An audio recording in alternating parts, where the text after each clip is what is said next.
India news के digital platform पे आपका स्वागत है। मैं हूं सिद्धार्थ प्रताप सिंह। आज आपको हम जो खबर बताने वाले हैं वो बसपा से जुड़ी है। जी हाँ, बिल्कुल, ये बसपा का जो दौर है वो संघर्ष का दौर है।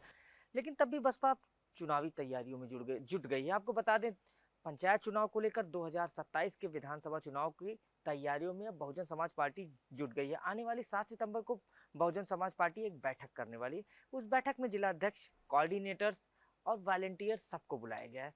इस बैठक में बसपा सुप्रीमो की अध्यक्षता में ये बैठक होगी। बसपा सुप्रीमो मायावती सबको जिम्मेदारी देंगी। जिस तरीके से सूत्रों से खबर निकल कर सामने आ रही, सबको जिम्मेदारी दी जाएगी और पंचायत चुनाव को पूरी ताकत से लड़ने की तैयारी बहुजन समाज पार्टी कर रही है। आपको बता दें, कहीं ना कहीं ये कोशिश की जाएगी पंचायत चुनाव के माध्यम से कि उनका जो कोर वोटर है, जो कहीं ना कहीं समाजवादी पार्टी के पाले में चला गया है और कहीं कहीं वो बीजेपी के पाले में चला गया, तो कहीं ना कहीं ये कोशिश है कि जो कोर वोटर है उसको वापस लाया जाए और गांव गांव जाकर ये बताया जाए लोगों से कि बसपा की जब सरकार थी तो किस तरीके से वो सबके लिए काम करती थी, और बसपा से लोगों को जोड़ा जाए और गांव गांव जाकर जो उनके वॉलंटियर्स हैं वो जाकर बताएं कि बसपा की क्या नीतियां हैं, अगर वो सरकार में आती है तो किस तरीके से काम करेगी। और जो ये लगातार ये बसपा बताने की कोशिश कर रही है कि ठीक है वो कमजोर हुई है लेकिन इतनी कमजोर नहीं है। मौजूदा समय बहुजन समाज पार्टी की बात कर लें तो उत्तर प्रदेश विधानसभा की स्थिति की बात कर लें तो उनके केवल एक विधायक है, वो भी रसरा से विधायक है। तो कहीं ना कहीं उमा शंकर सिंह रसरा से जो है वो विधायक हैं।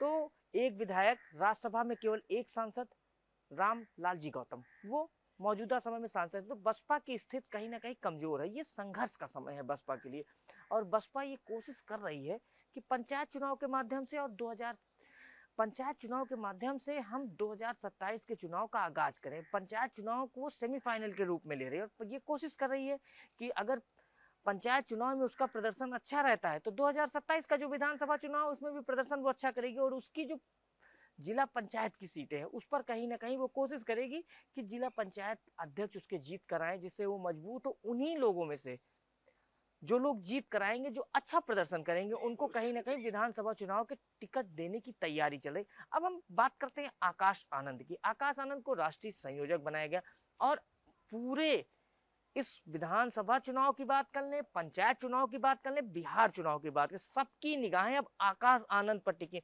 ये आकाश आनंद का एग्जाम है और ये कठिन टास्क है और आकाश आनंद को ये प्रूव करना होगा कि उनके नेतृत्व में कहीं ना कहीं बसपा अच्छा कर सकती है। और इस बिहार चुनाव, उसके बाद फिर विधानसभा चुनाव, बिहार चुनाव, फिर पंचायत चुनाव, उसके बाद फिर विधानसभा चुनाव, 3 एग्जाम है आकाश आनंद के। अब देखना है वो किस तरीके से प्रदर्शन करते हैं और किस तरीके से पार्टी को एकजुट करते हैं। और एक चीज जो सबसे महत्वपूर्ण है, विश्वनाथ पाल को कहीं ना कहीं बसपा सुप्रीमो ने फिर से मौका दिया है, तो उनको भी ये प्रूव करना होगा कि प्रदेश अध्यक्ष हैं। ठीक है, बसपा उनके नेतृत्व में चुनाव हार गई थी, उस तरीके से प्रदर्शन नहीं कर सकी थी जिस तरीके से सोचा था बसपा सुप्रीमो ने, लेकिन कहीं ना कहीं वो जो बैकवर्ड है उसको साधने की कोशिश है। उनके माध्यम से बैकवर्ड एससी और कहीं ना कहीं सतीश चंद्र मिश्रा को लेकर चलने का मतलब ये कि ब्राह्मण को साथ लाने की। तो बसपा जाति समीकरण को पूरी तरीके से साधने की कोशिश कर रही है, क्षेत्रीय समीकरण को पूरी तरीके से साधने की कोशिश कर रही है और पार्टी को मजबूत करने की कोशिश कर रही है। और युवा चेहरा कहीं ना कहीं ये कोशिश है कि आकाश आनंद को आगे करके ये दिखाया जाए कि बहुजन समाज पार्टी युवाओं को मौका देती है। तो कहीं ना कहीं बसपा